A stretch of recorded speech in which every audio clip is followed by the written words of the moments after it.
Kapan seseorang memberikan kamu sebuah kunci? Anehnya, kunci tersebut hanya berupa suatu kalimat yang membuka wawasan dan perspektif baru dalam kehidupanmu. Halo sahabat-sahabat hati. Selamat datang di podcast kami, Whispers of the Heart. Waduh. Kira-kira di episode kali ini kita bakal bahas apa sih?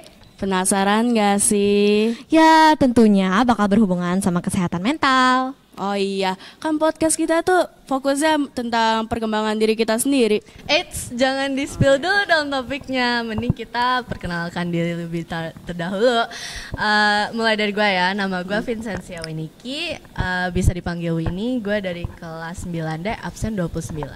Halo semuanya, nama aku Kalista Vinu Wijaya Buntoro. Panggil aja aku Kalista. Aku dari kelas 9C, absen 3. Halo semuanya, perkenalkan gue Vanessa Angelia Hilton dari kelas 9C non absen 10. Panggil aja Vanessa ya. BTW, baju kita lucu banget ya, pastel-pastel gitu. Ini kenapa ya? Ya aku kan mau beda sendiri gitu, pakai warna hitam. Soalnya kan warna hitam tuh keren guys. Siapa sih yang gak suka warna hitam? Oh Setuju iya, nggak? iya. Setuju. Oke. Karena kita udah saling kenal nih, kita langsung aja lompat ke topik kita. Ya. Apa tuh? Jadi kali ini kita akan membahas tentang apa nasihat terbaik yang pernah kita terima dalam kehidupan kita. Oke, jadi guys kalian ingat gak sih tadi pas awal-awal aku bahas kunci? Iya, emang Iya, kenapa? Nah, kalau kunci rumah itu kan buat buka pintu rumah. Tapi kalian tahu nggak kalau kita mau buka perspektif baru dalam kehidupan kita tuh kuncinya apa? Oh, tahu. Yuk kita bilang dalam hitungan ketiga ya. 1, 2, 3. Nasihat. Aja udah kompak banget. Bener banget, menurut gue sih nasihat dari manapun tuh bisa banget ngerubah kehidupan seorang. Ya kan, apalagi kalau nasihatnya tuh dari orang-orang terdekat kita. Kalau gitu, nasihat apa yang paling terbaik yang pernah kalian terima? Home Pipa dulu yuk biar seru. Oke. Kayak Home Pimpa Alayung Gambreng. Ya Winnie. Yalah, gue yang ngusul, gue yang kalah. Ya udah. Kalian sadar gak sih kita ini tuh gak hidup sendiri? Ya. Kita tuh kan hidup selalu dikelilingin sama orang-orang lain. Benar, dan kita dibentuk oleh setiap orang yang pernah kita temui, baik yang memberikan kenangan indah ataupun yang meninggalkan luka. Setiap pertemuan sekecil apapun tuh memberikan pengaruh besar terhadap kita seorang diri. Gila, buset, sumpah. Dalam banget ya, Win. Lu gak apa-apa kan? Nggak apa-apa kok kayaknya. Anyway, gue tuh pernah ke pernikahan nih. Terus gue dapet salah satu lagu favorit gue tuh di pernikahan ini. Sebenarnya gue lupa siapa yang nikah, tapi lagu itu masih melekat di gue. Menurut gue menarik banget sih. Soalnya kan orang-orang lain tuh pada dapat lagu favorit mereka karena lagi viral di Instagram kayak di TikTok. Tapi si Winnie ini malah ketemu lagu favoritnya di pernikahan orang. Dia aja udah lupa yang nikah siapa. Lah, suka-suka gue.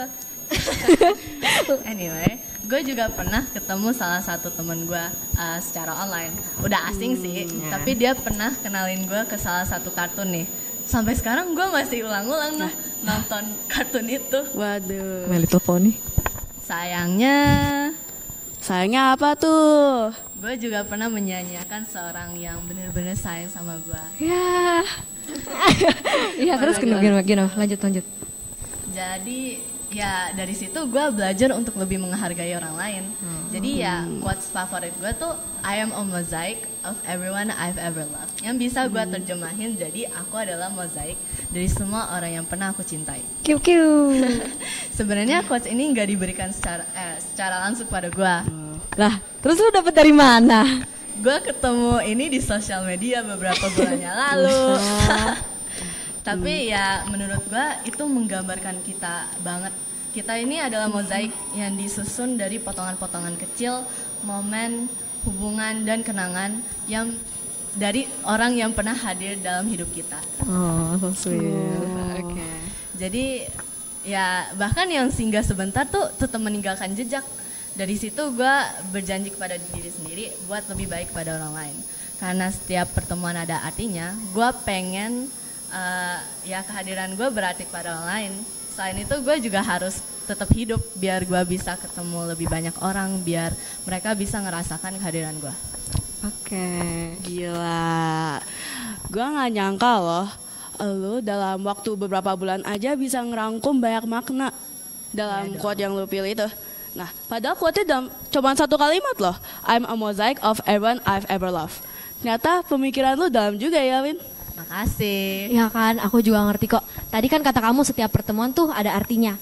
Makanya aku juga belajar kalau kita tuh harus berusaha buat memanfaatkan setiap momen dalam kehidupan kita supaya berarti. Bener banget. Oke, sekarang karena Winnie udah, berarti Kalian harus sweet. Oh iya, Oke. sweet ya. Ya, sweet.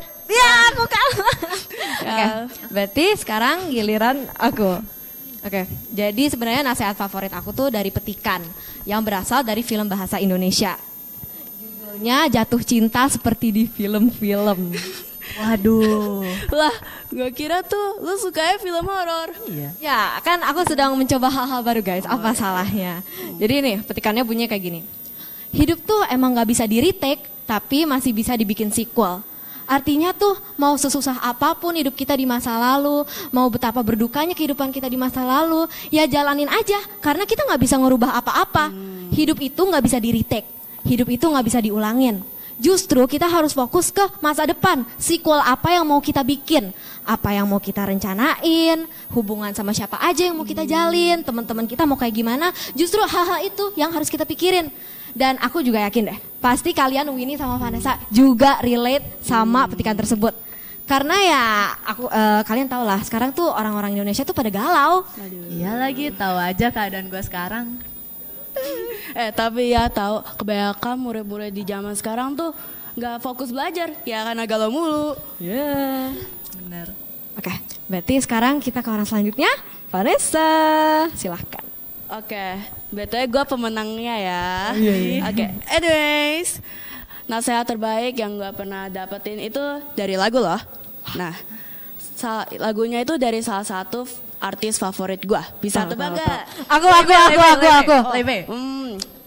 Yes, Winnie was right. Lagunya itu Letter to My 13-Year-Old by Leve. Nah, lagu ini tuh mengingatkan masa kesulitan Leve ketika ia masih remaja. Nah, tapi ini membuat ia menjadi lebih kuat. Oh, jadi lagu itu kayak mencerminkan Leve sendiri ya? Oh iya benar. Nah, lagu ini tuh ngajarin kita buat nerima diri dan percaya kalau semuanya tuh ya baik-baik aja. Nah, salah satu liriknya itu I'm so sorry that they pick you last. I know that you feel so loud, so different from the crowd. Yang artinya, aku minta maaf karena mereka selalu memilih kamu terakhir. Aku tahu kamu merasa sangat mencolok, sangat berbeda dari yang lain. Wow. Nah, tahu nggak kenapa gue suka banget sama lirik ini? Kenapa tuh? Kayak ya karena gue relate. Relate Ya, apa ya? gue relate dan gue nggak nyangka karena salah satu favorit artis favorit gue tuh merasakan hal yang sama, pernah di posisi yang sama kayak gue. Serius? Keren banget dong. Masa seakan-akan tuh lagu dibuat khusus buat tuh dari Leve. Apalagi artinya tuh dalam banget. Ya kan, apalagi nih di lirik ini nih. Don't you worry about your curly hair, clothes that don't quite fit you anywhere. Yang artinya jangan khawatir akan rambut keritingmu, pakaian yang selalu terasa tidak pernah pas di tubuhmu. Nah, lihat deh, rambut gue tuh kan keriting ya nih, keriting. Nah, tapi pas kecil lebih parah sih. Tapi pokoknya pas dulu gue sempet iri banget sama yang rambutnya lurus. Tapi ya sekarang gue udah bisa nerima diri sendiri. Gila, temen gue keren banget ya guys. Iya. Nah, selain itu ada lirik yang nyentuh hati gue juga, yaitu cause you'll grow up and grow so confident. Nah, artinya itu karena kamu akan tumbuh dan menjadi orang yang begitu percaya diri. Nah, ini lirik ini ya, itu memberikan dukungan kepada Leve karena rasa percaya diri dia tuh telah berlalu dan dia kan jadi tumbuh orang yang kuat dan sukses. Satu sekarang Leve tuh booming banget kan, terus booming di dunia musik, terus lagunya enak-enak semua lagi. Iya ya, aku setuju. Aku sekarang lebih sering denger lagu Leve sih.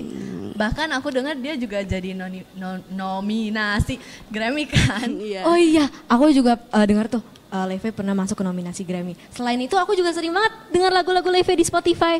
Bener-bener. Jadi intinya lagu ini tuh bener-bener menginspirasi gua untuk nerima diri dan percaya kalau masa sulit yang gua hadapi itu ya hanya bagian dari perjalanan menuju versi yang lebih baik. Terima kasih Vanes. Oke, ayo kita ke orang selanjutnya. Kayaknya nggak ada orang lagi sih Van. Oh iya. Karena nggak ada orang lagi, mending kita tutup episode kali ini. Oke deh, sahabat-sahabat hati, sampai situ saja podcast kami kali ini. Semoga nasihat-nasihat kami tadi bisa memberikan inspirasi bagi kalian juga. Dan jangan lupa untuk jaga kesehatan. Dan selalu sebarkan nasihat. Kami pamit undur diri. Whispers of the Heart. Terima kasih, dadah. Dadah.